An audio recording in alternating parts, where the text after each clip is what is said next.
Hello and welcome to the Gunpla Network. I'm your host Zeta Kai, and this time we're going to be looking at this kit, the high-grade Universal Century The-O, or 𝚑𝚒𝚘𝚗 to be more precise, but we're uncultured Westerners, so we're going to call it the The-O.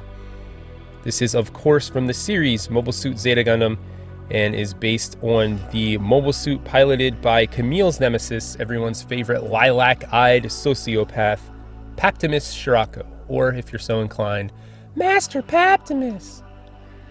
And I'll get this right out of the way. This is a thick boy. This is a thick mobile suit. It's big, it's chunky, it's huge. It's definitely inspired by the Japanese sumo culture.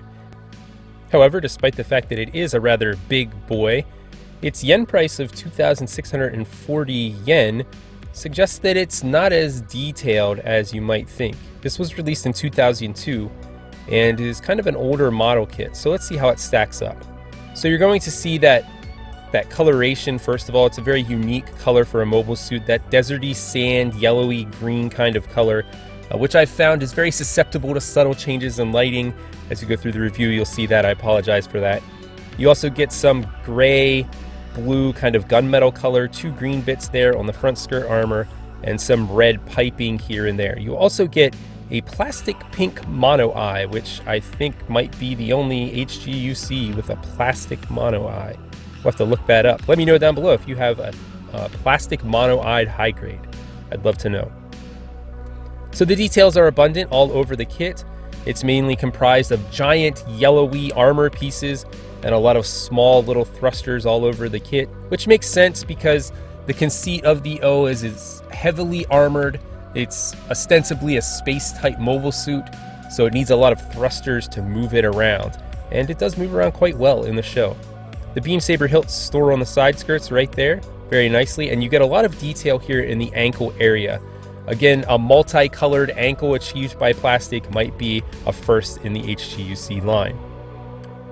The details are abundant throughout the kit. There are some places where panel lining might be a little tricky, but for the most part, the panel lining opportunities afforded by this kit are very, very nice, and you could take advantage of that quite simply. The kit itself is rather simple in construction. There isn't a high part count, especially with those armor pieces. Most of the parts come from the little gray thrusters you're putting all over the kit, and as such, it kind of suffers from its age and its simplicity. You get a giant seam line through the middle of the head, you get seam lines across the tops of the shoulders here, through the top of the torso, on the backpack. You get some really bad ones on the forearms, and you get one on the fronts of the ankles, but that's it. It's not too bad.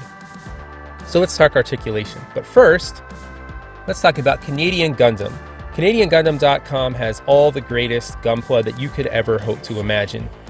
They are constantly replenishing their supply, getting in new kits, old kits, vintage kits, anything you would want. Make sure you check out CanadianGundam.com. Use our coupon code Gunpla Network. Check them out often. Use their private warehouse to stock up on all the kits that you want and then ship them to you all at once. And check them out on Facebook. So, articulation. Again, this is 2002, but the articulation isn't too bad, especially given the fact that this has all these gigantic armor pieces all over it that can inhibit the articulation.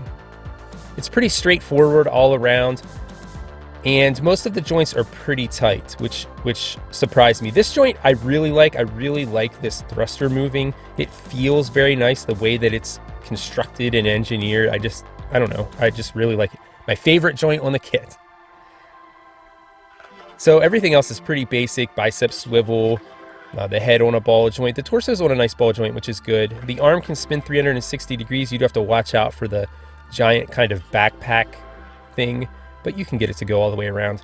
It does only have a single bend in the elbow, and it does about 90 degrees exactly. So there is that.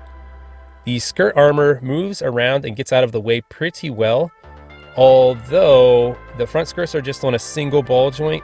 Well, each side is on a single ball joint, and the back skirt is really, it's one peg on a polycap, and I know that's not going to hold up over time. The legs are pretty articulate. I don't know what else you could do here. The armor kind of all runs into itself. It has a double joint in the leg. It's not really a double knee because the one joint's clear up in the hip and the other one's down in the knee. It moves around as much as you could expect it. I don't know what else you could do at this size and price point to increase that articulation. Movable leg flap, a nice ankle ball joint that gives you a lot of mobility in the ankles, but doesn't sacrifice the stability. Those gigantic feet give you a lot of stability.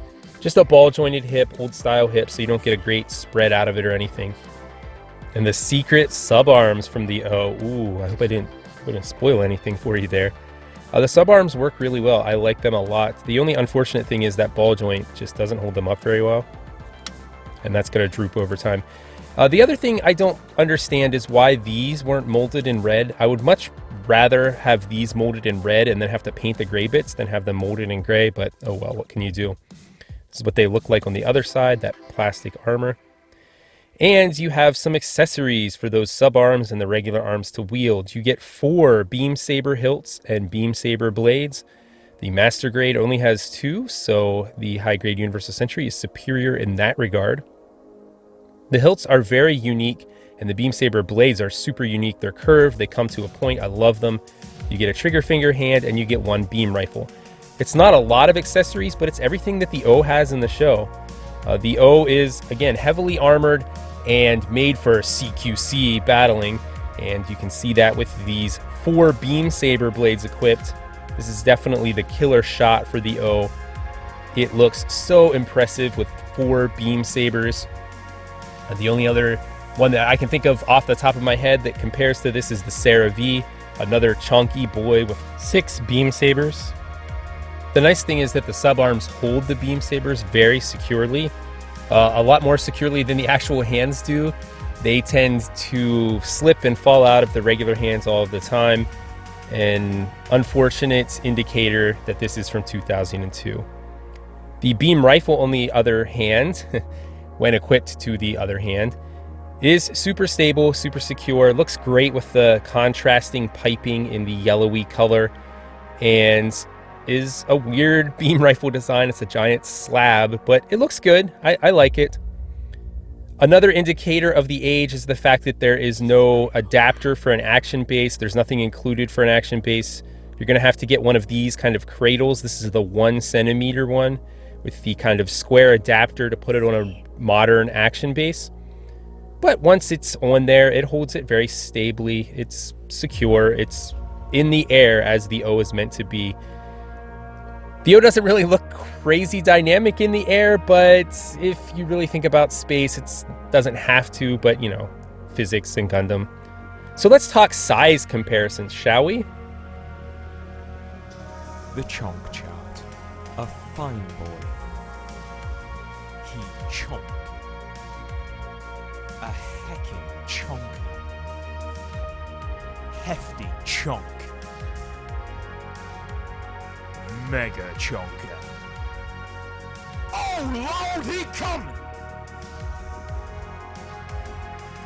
Okay, so what you're going to really want to see the O with is paired up with the Zeta Gundam, Camille versus Master Paptimus in a face-off, and they look really good together. However, I will say that my first instinct was that the Zeta Gundam, or the O, wasn't quite as large as I remembered in the show, and we'll talk about that in a second. Let's compare it to the real grade RX-78-2, and then we have the high grade Universal Century Revive.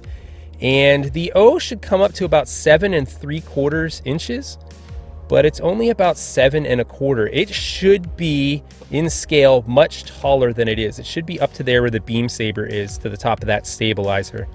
And it just seems very small. In fact, here's the 𝚑𝚘𝚘𝚗, and the 𝚑𝚘𝚘𝚗 is perfectly in scale with the Zeta Gundam. However, it should be much shorter than the O. It should be almost a full 1.5 inches shorter than the O. And it's just about the same size head height. This is probably my biggest complaint about this kit, is just the scale is a little off. Here it is with Paptimus's other mobile suits, the 𝚘𝚘𝚘𝚗 and the Masala. And again, both of these kits should be smaller than the O. Actually, the O should be larger than them because they are pretty much in scale with the Zeta Gundam. So I'm going to harp on that. The scale's a little off. The O should be bigger. It's interesting to note that these are both Master Paptimus's designs, but they are not designed by the same designer. In fact, each one of these mobile suits is a different designer. The O being designed by Makoto Kobayashi, the 𝚘𝚎𝚘𝚗 being designed by Nagano, and the Masala being designed by Fujita, who designed the Zeta Gundam. So let's compare it to the Master Grade The-O. When the Master Grade The-O came out, everyone said it was a giant high grade, it was overpriced. And after building the high grade, I have to say I'm inclined to agree. There isn't a whole lot of extra detail on the Master Grade that the high grade doesn't possess. Yes, there are some green thrusters here and there, and there's a little bit more inner frame detail, although there isn't a lot more inner frame, but all the external detail is there on the high grade. The biggest difference to me is the Master Grade is much more accurate in color, and is definitely a higher quality plastic finish, and is definitely heftier. But if you're really looking between the two of them, I say go for the high grade. The Master Grade also, incidentally, is out of scale. It should be larger than it is, technically. But they do look great together. You can tell they're both trying to represent that same mobile suit. The Master Grade one definitely looks a little better. That plastic is more of a matte finish, and the color is more accurate and deeper and more rich. But I think if they made the high grade Universal Century The-O nowadays, it would look the same. So all in all, who is this kit for? Well, I highly recommend it for anyone who's into Zeta Gundam. It's definitely a fun and simple build. This could be one of your first high grade kits you ever built, and it would be super impressive because it would be large. It definitely stands apart as far as design, so I recommend it to anyone who's interested in Zeta Gundam and who may be looking for something different that is kind of an easier build that will look great on their shelf. It'll look wild and weird and quite different. It has a good shelf presence. So that's it for me. Make sure you subscribe to the Gunpla Network down below. Check out our website, gunplanetwork.com. Check us out on all the social media places that we haunt. And as always, keep building, everyone.